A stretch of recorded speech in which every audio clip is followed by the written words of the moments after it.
What up, everyone? Welcome back to the channel. It's Nate, every day I'm hustling. My co-host Pittsburgh in the house. What up? Good to see you guys. Appreciate each and every one of you guys coming to check another video today.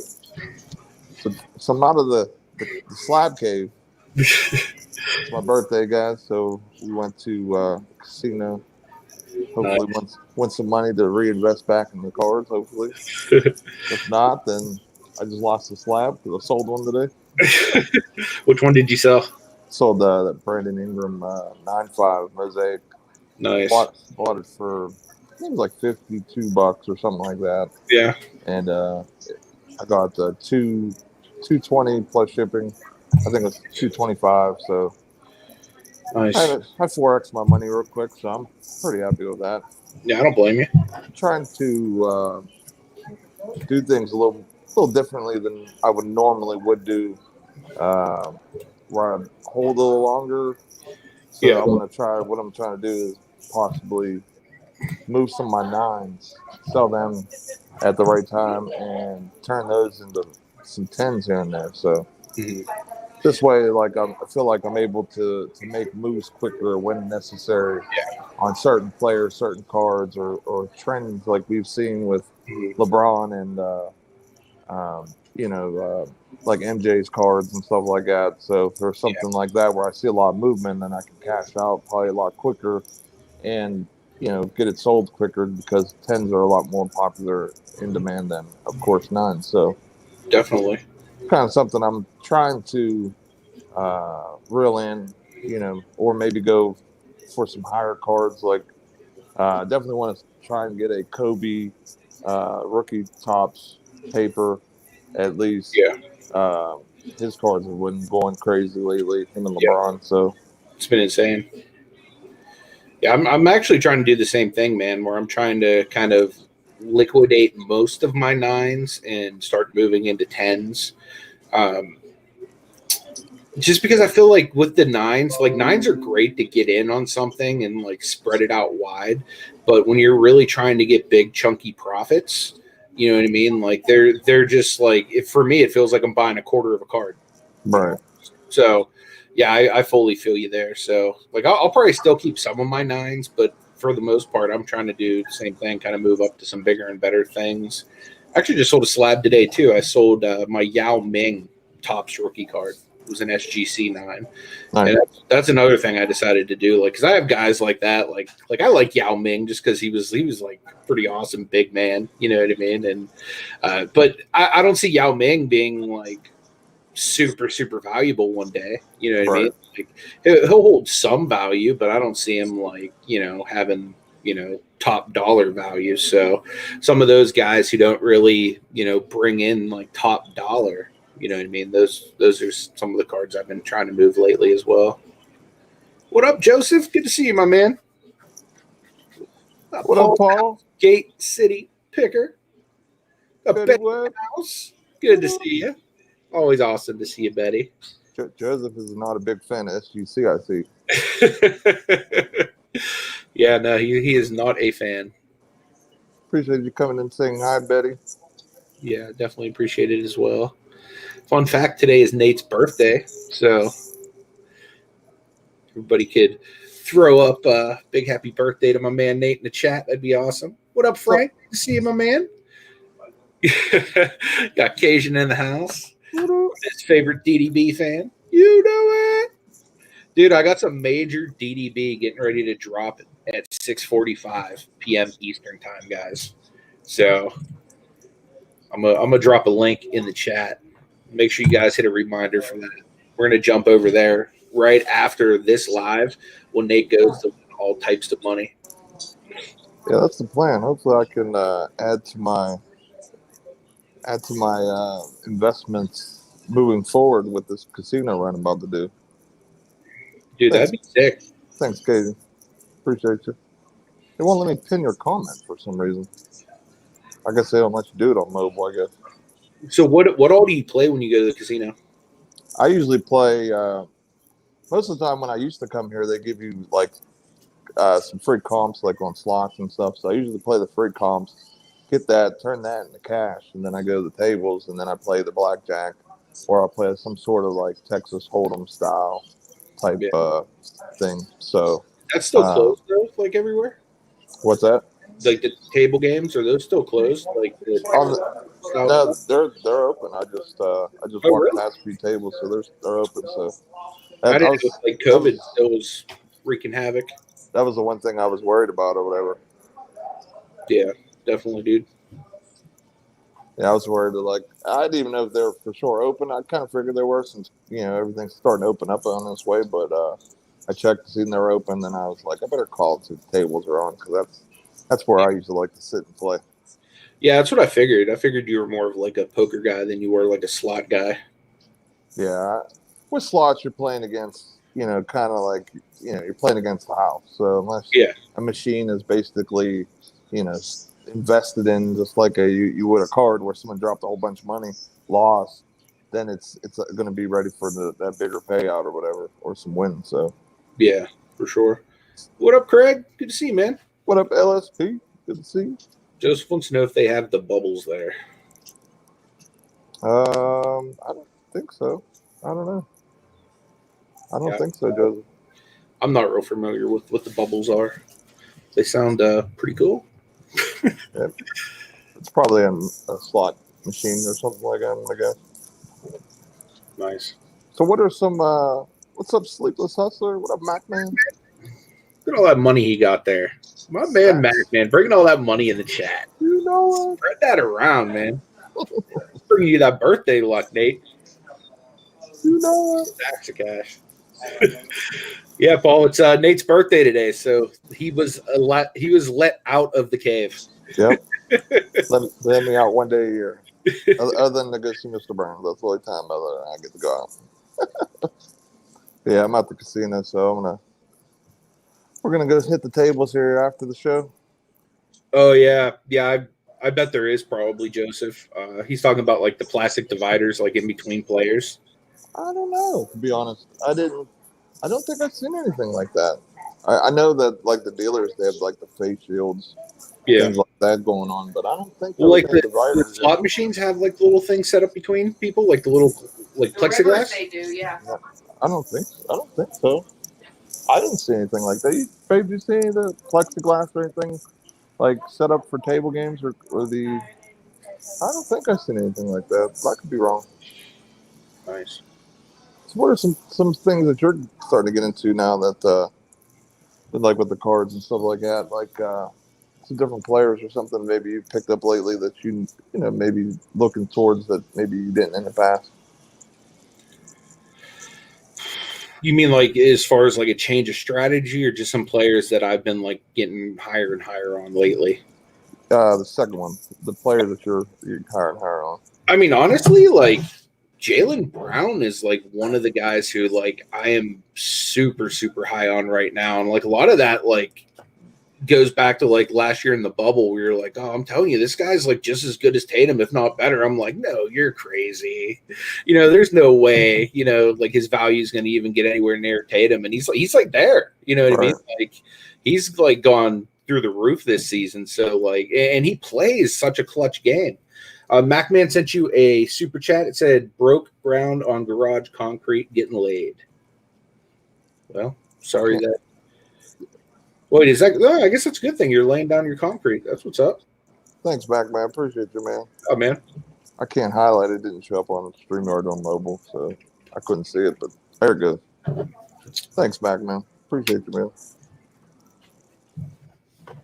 But yeah, like whenever we're watching basketball last year, like when I look at guys that are like players that are in line to be that next superstar in like a top 10 town or whatever, we talked about this, in some of our early videos, that dog mentality that, I'm going to take over the game. Like, this is my time, just give me the ball, type thing. And Tatum sometimes will get lost, but he'll go on stretches where he might score 15 straight points. Mm-hmm. So, I mean, he has that, but at times he gets lost. And that's kind of where, like, I get a little bit worried. But also there was more scores in with the Celtics as well, where they had Gordon Hayward, they had Kemba.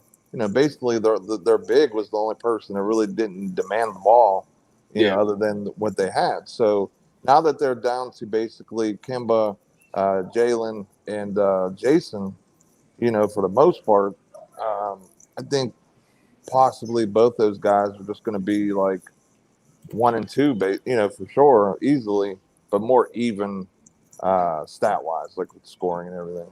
For sure, definitely. So, like for me, like that was one thing that I always took consideration when I'm looking at guys. I'm like, is this guy consistent? Is he going for a shot, or is he passing? Is he a more passive player? So, Lisa, that was one thing I definitely like to look at. Joseph Sales is in the house. Came in to say a quick hello. Miss you too, Lisa. Macman says, "Let's hope we get a full playoffs this year. Hopefully, hopefully." If everything keeps going the way it is, I think we will. You know what I mean? Like, I was talking with the guy at the Cavs game last night, like my ticket rep, and he says that they're really close to getting moved from 2,000 people to 4,000 people. Oh, that's good. Yeah, and right now they're actually only 5 teams letting fans into games. The Cavs are like the one that has like the most out of everybody because they're like partnered with the Cleveland Clinic to kind of spearhead, getting fans back integrated and stuff for the NBA. Oh, okay.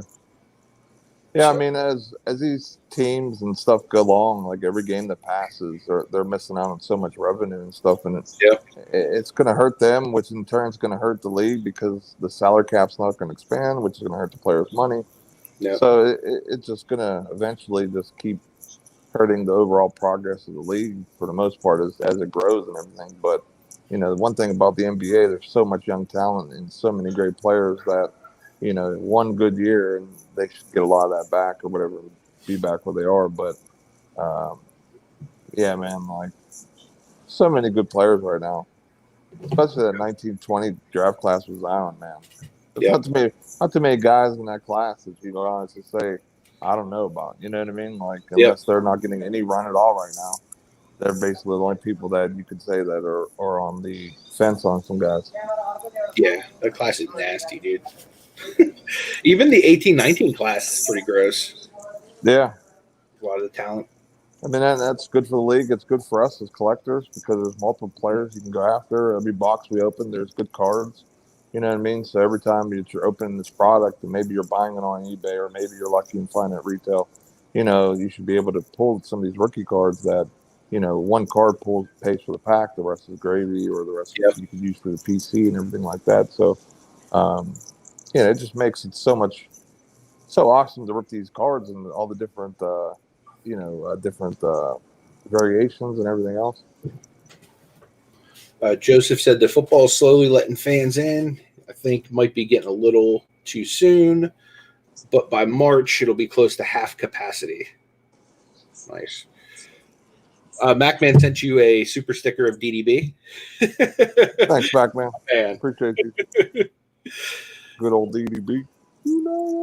I miss you, MacMan. Too bad you don't have your little station. You can throw up the little MacMan picture we used to have back in the day for Econ Beyond. I wonder if I do have that. I don't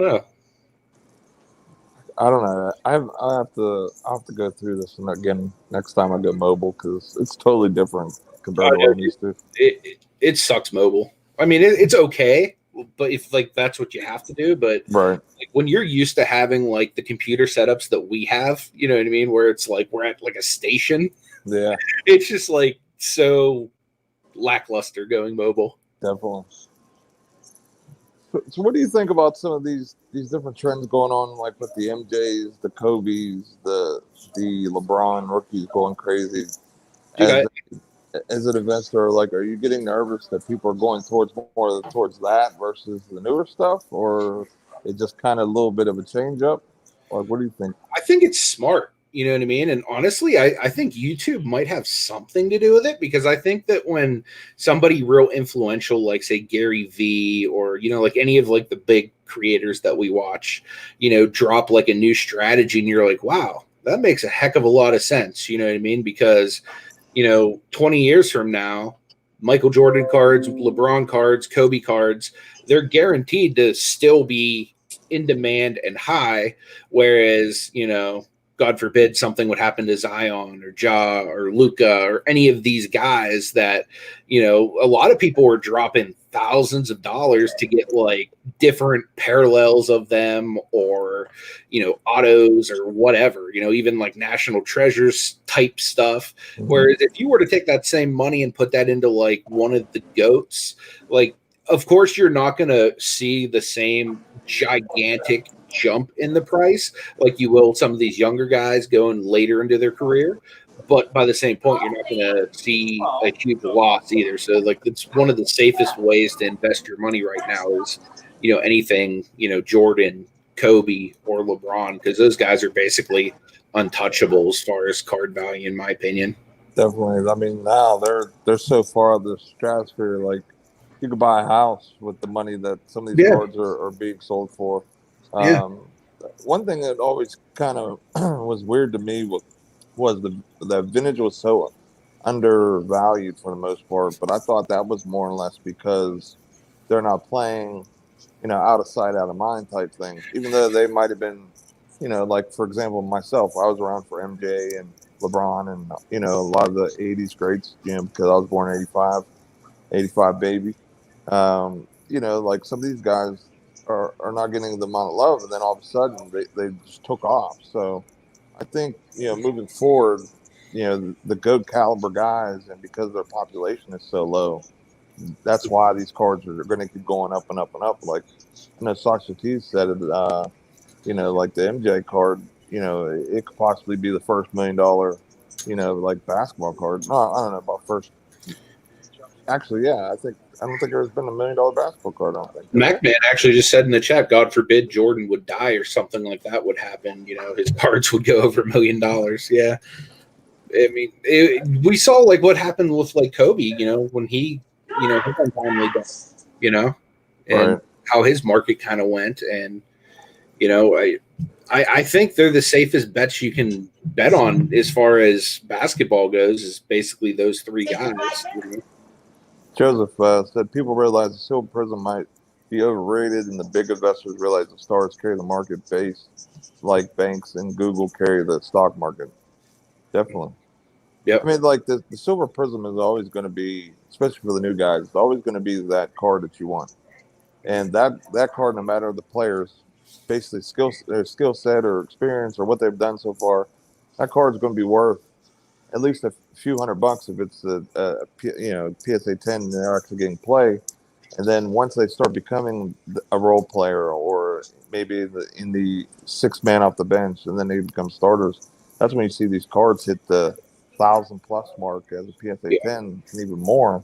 And, like say Luca's Silver Prism PSA 10, I would be scared to see what that price is. I haven't checked it lately, but I'm sure it's probably $6,000 or so easy, probably just because of that. So I always watch the silver market to see if I should start pouncing on some of the variants before it's too late. And some of these guys, I go put in the search and I'm looking at them and I'm like, okay, I'm gonna buy that card. I set a reminder for it, or I like different eBay posts for them, and then I either forget about it, and next I go look at the prices, and I'm already sold out of the market. So, it's I think it's a good thing. You know what I mean? Like with how the vintage cards are getting loved because now, there's so many cards that you're able to get now, and like the '80s stuff.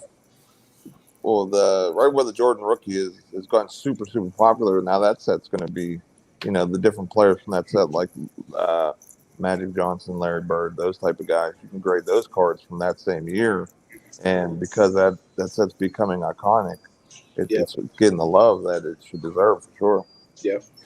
And that's the crazy thing too. Like there's people I've seen send in players that like suck from that. Like I mean, obviously they're NBA players, they don't suck, but comparative to like most of the players that you would want to pull out of a pack of cards, they suck. You know what I mean? They're sending those type of players in just because of the iconic stature of that set. You know what I mean? Where people are trying to collect the entire set graded at this point. You know what I mean? So I just see that that's going to be such a big thing moving forward. Like some of these sets, like I think that the 2003 tops Chrome, like that's going to become like it's going to be one of those sets eventually. Like the 2012 Prism, yeah, it kind of already is one of those type of sets. You know what I mean? Where Definitely. there's just so much collectability to it, and just so much like crazy expensive cards in it. I agree. I mean, when Sasha went in there and grabbed up all I think it was the '86 Fleer that was in the case. Yeah, I says, man, like me and him, like kind of think the same way because I was yeah, thinking the same thing right before he did it when I was yeah, watching the video. I'm like, if the MJ is going crazy and LeBron and all this other stuff, why aren't people picking up the '86 other cards? yeah, The other stars. And then he went and did it, and I was like, smart man. yep. MacMan says he don't think he would hold on to James Harden. I don't see him winning a championship. I don't see him winning a championship this year. I think that the depth that they'll need for that playoff run, especially going against like the Lakers and some of these other teams, is gonna come up short for them. But once they can retool for next year, and you get some of these really awesome veterans that will be role players and come in for the minimum, and because that's all they're going to have money for, some of these cheap options. I think they have a better chance the following year to kind of retool and to reboot and kind of get things together, learn how to play together, chemistry. Even though they have 3 stars, just playing with a new combo guard star like Harden and Kyrie would be tough compared to now having all 3 together. So it's going to be some bumps and runs because just like the Heat had issues too once they got together, and then they started rolling downhill after they kind of got it together. Yeah. The crazy thing is I think the thing that would make them like a lot better right away is like the type of players they gave up, like the Torian Prince and the Jarrett Allen. Like just, if you plug those 2 back into that team, it would just be like game over. Just because they're so short on depth. I think that's a lot of teams get them because then their stars get gassed and they don't have as many players like they used to. They kind of bring it off the bench to, play good minutes. So they're playing their big stars tons of minutes, and by the end of the game, like that first game versus the Cavs when all 3 of them played, man, like they were gassed. Like Sexton just took over that game, not because he's like a better player than them. It's just because like he was fresher and he was just having a night. You know what I mean? Like that's just one thing I think they're going to really have to figure out. Like if I'm them, I'm probably trying to trade off some like lower end 2s or future draft picks just to get some kind of depth in like moving into the playoffs, because I think like once you get into a 7-game series and the toll that takes on your body, I don't know that that's going to be sustainable, man, because what has it been, like 4 games since the trade, Something like that, I believe so. games, and like you can already see that they don't have the depth to like make a deep run. What up, Shane? See you, man. Yeah, I agree. Like, they're even short on roster positions now, and they're trying to fill some of that bench depth with, because they got rid of so many players. So now they're trying to fill those holes in. But the problem is, a lot of these teams either kept the same team or, retooled, and whatever's left is whatever's left. So they're getting basically like the leftovers of guys who either wanted too much money or maybe they decided they would sit out because of maybe COVID or whatever.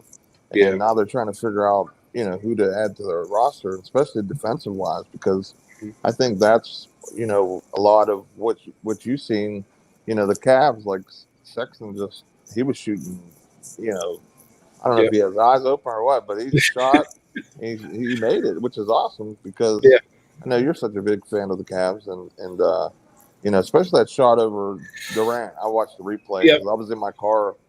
I got left work late that day, and I saw that shot over Durant. I'm like, wow, that was a shot. So he's definitely has been surprising me more and more lately, and be awesome to see him play live. That's for sure. Get the full grasp on what he can do. I want to say what's up to my man Grunt Dad Sports Cards. Appreciate you being here, man. He says good morning / evening, guys. Enjoying the discussions and content. Keep up the great work. It's morning for him because he's overseas. So for us. Good guy though. Has a really good sports card channel. There it goes. It took a second to come up because of StreamYard. Yeah, What up, Granddad? Good to see you. Delayed. Yeah, but I think, Durant's he's still going through, off the injury and everything. Sat out for a year, even though he looks amazing. I still think he still has to, work up to getting back a little more in really full game shape. Dude, you should have seen him last night. I was watching him on the bench. He was there, like huddled up, rocking, like Larry Dance. He didn't want them Monstars. He said, "Not 2 nights in a row." Just said Drummond to the Knicks, soon Knox, first rounder and one player, and a one-off player. I wouldn't doubt it. That would be a good trade suitor. I mean, I wouldn't hate that. I think Knox has potential. Like, he hasn't really lived up to his potential. But I mean, he still has potential. You know what I mean? So that could be a decent trade, especially since we just moved Kevin Porter for essentially nothing. Yeah, that's a second-round pick. But I mean, you got the distraction out of the locker room, which is decent, I guess. That dude, man, if he gets it together, though, like that dude's going to be like the guy on their roster, like in a year or two. I think it stinks is he was so like perfect for that team too, like timeline wise. They were all drafted basically around the same time or the year before. With Sexton, young guy who could play that third wing, and really be their future. You know what I mean? With those three guys, they were really decent setup. Yeah, for sure. Shane says he's pumped up for the UFC card tonight. That's what's up, man. What time does that fight start? I'm not sure, to be honest with you. Maybe I'll catch you here at the casino. I don't know if they have it. They probably will show it. I mean, most casinos show like all the different sporting events and stuff. That'd be pretty cool. Yeah, I might have to. How long are you guys out for? We just got here right before I jumped in the StreamYard with you. So 10 p.m. starts. Okay, I might not be here that long, but I'll probably still watch it anyway. Yeah, we just got here, so we'll probably stay for a couple, for an hour or two, and then we'll head home or whatever. We went out to eat first, and then we stopped at Target, and then we came here. So I wanted to make sure everything was locked and loaded for you guys to make sure that we're able to still do the show. Grunt Dad just said he's been seeing a lot of chatter on Facebook that PSA is now at 11 to 13 month delays. Really? It's crazy. So I don't doubt it. I mean, like, you've seen the stuff that we've sent in, like there's zero movement. Yeah, like when you go on their website, it says that chances are your cards, once they're received through the mail, they could be basically 11 weeks to get past till you get to the next phase, which the next phase is entered. Yeah. And then you get into grading, assembly, and then so on and so forth. So I thought I saw someone talk about that they had a bulk or value order that was from, when was it? I think it was like right after the one I have in. It's about to come out. Mm-hmm. I think it was September. So I'm hoping, that whatever's going on, especially their orders that, that go through or whatever, that they kind of get a better line going. Because my 20-day from August should have been way done, Joseph said he's on his seventh month of non-expedited grade for 12 cards. Wow. That's rough, man. Yeah, I mean, and that's the tough thing, man. Like, because where else do you go right now? Because, like, I wouldn't really recommend sending to BGS until, like, the whole slab thing gets worked out and, their value starts to raise a little bit. And then it's like even SGC, like, for what I can grade through you, like, I can almost do PSA cheaper than SGC. You know what I mean? Like, so it's like pretty much at this point for me, grading wise, it's either PSA or GMA. You know what I mean? And GMA just to get stuff to the market and flipped quick, since PSA is like longer and longer and longer. But like more primo stuff, like that's always stuff I'd keep for PSA. But yeah, I've been seeing more and more of a need for GMA and like lower price, faster turnaround services. I agree, Grant Dan. I've seen Yep. SGC just, you know, 10 or 15% cheaper than PSA sometimes. And, I picked up a little SGC here and there recently just because of that. Yeah. And maybe even just to cross over to PSA myself. And, you know, with Beckett having, the fake slabs out there, which is very disheartening to any collector or any investor, because then it starts questioning their quality of their cars, their grading, their responsibility of keeping the marketplace safe from these fakes and stuff like that. They could have possibly like ran into maybe getting more of the market share versus or having a better divvy up than normal. But with that hovering over, that hurts them. SGC isn't getting the love. You're seeing these other companies pop up, and they're not getting love. So, really, PSA just needs to do an overall better job just getting these cards back. Even if they have to set up, buildings all over, the United States, basically, or whatever they have to do, but or find that get set up where they can have cards basically done by computers, like we are talking about Yep. with that what was it, HGA, I think it was. Something like that. I don't remember their exact initials right now, but But yeah, their that's prices were crazy too. So it's just like, what do you do? Like, yep. And that's the thing, man. Like I've just seen so many people like have success with GMA, like because for the longest time I was like such a naysayer, like it's pretty much like PSA or BGS, and like that's it. But you know what I mean? Like I've just been seeing so many people move those slabs, and the crazy thing is like even SGC slabs, like whenever I list mine, like because you know how the market changes so fast, I always list my stuff a little bit higher or best offer, and I'll typically list my SGC slabs at the PSA like equivalent price. And dude, like most of the time, I get my asking price. It's weird. Like every once in a while, I'll take like on the Yao Ming. I think I took like an offer of like $5 off what I was asking for, or something like that. But for the most part, like I've been getting pretty lucky and getting what I've been asking for. And the nice thing is with the market going up and up, I've been making profits. Like even on the Yao Ming, like I think I still made a $20 profit on it. yeah, I mean that's what's so awesome about the market. I mean, there's a lot of HGR. guys. Thank you, Grunt Dad.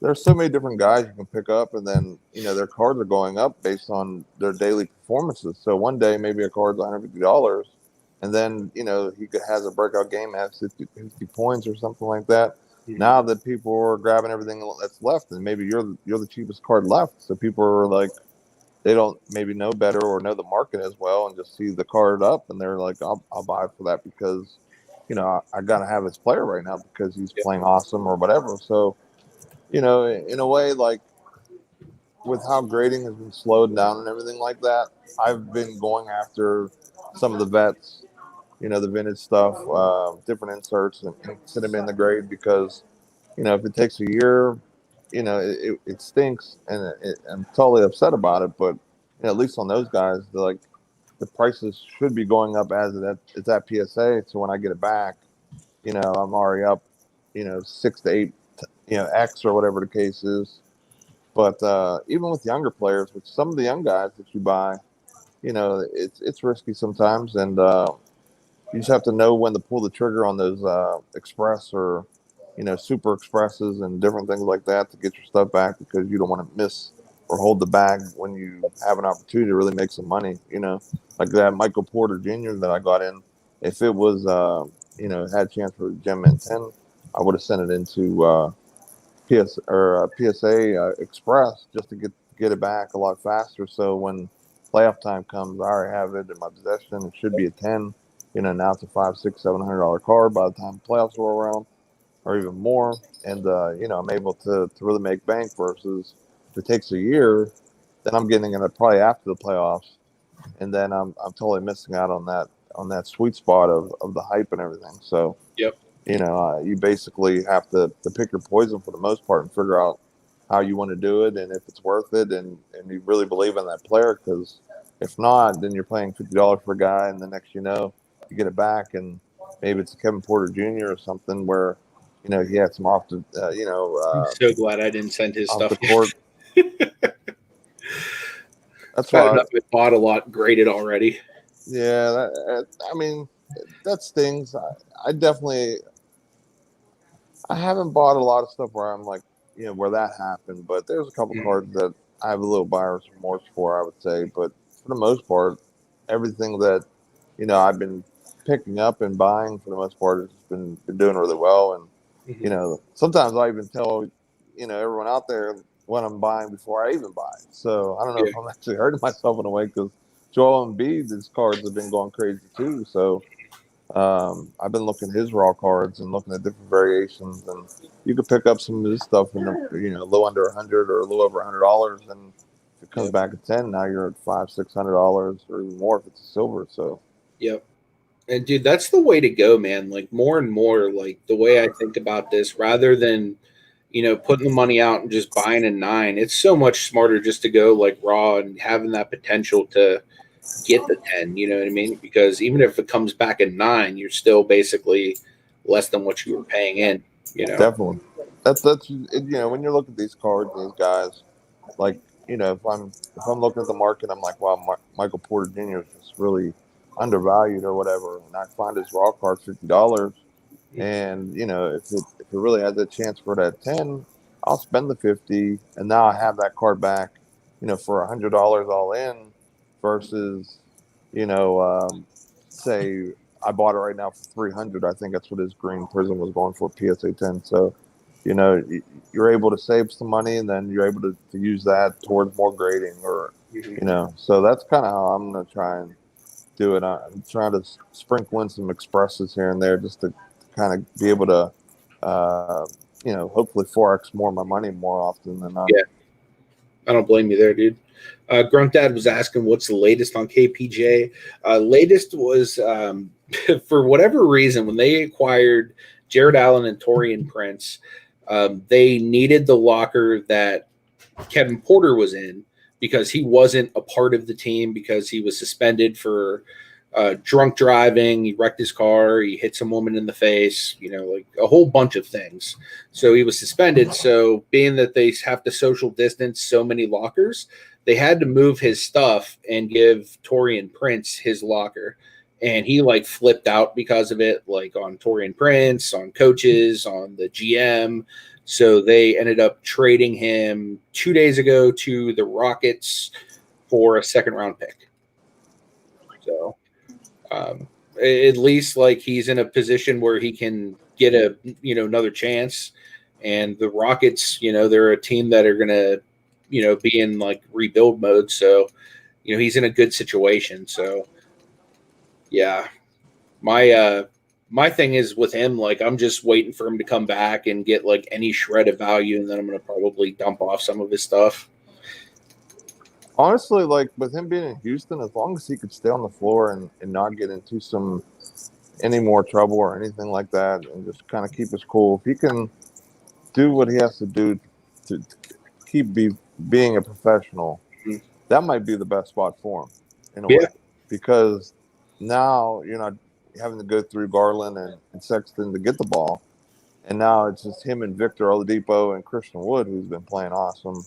I don't know. I haven't seen what he's done lately since Harden left, but actually, I think Christian Wood's on COVID. I think I could be wrong about that. I thought I read that he was on the COVID list or whatever, but now he's going to a team that desperately needs his production and play, and he should get a lot more minutes. So, it's just kind of, I would just hold in there. I wouldn't dump his stuff, especially right now. Mhm. But, you know what I mean? Like, do what you think is best, that's for sure. You know what I mean? Like, if you think that he's too much of an audit and, possibly could, spiral out of control again, I would try to make sure to get your money back and then be able to put that in something else. Or sometimes you're just better off just taking the loss and then putting that something, back into a new prospect type of guy, like maybe like a Cameron Johnson or, like or have part of that money go towards a Jalen Brown or something like that, and really just watch that money come back. So Mhm. Yeah. I mean, I definitely think if he can get back on the court and stay out of trouble, his cards are going to go back up because he's that talented. Like I think he has just as much talent as like Garland and a lot of these young guys we have.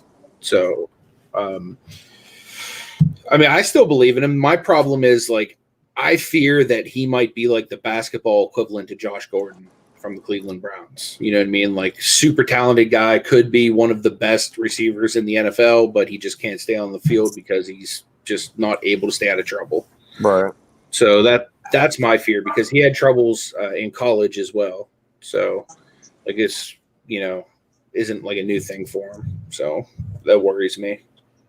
Yeah, I'd wait till hopefully he's close to coming back, and maybe some of that hype stirring around. Maybe it would jump his prices. But if you already have PSA 9 silvers in him, I would just hold them. Yep. And then like I said, at least get your money back because the window of hype will come back, very soon. Definitely.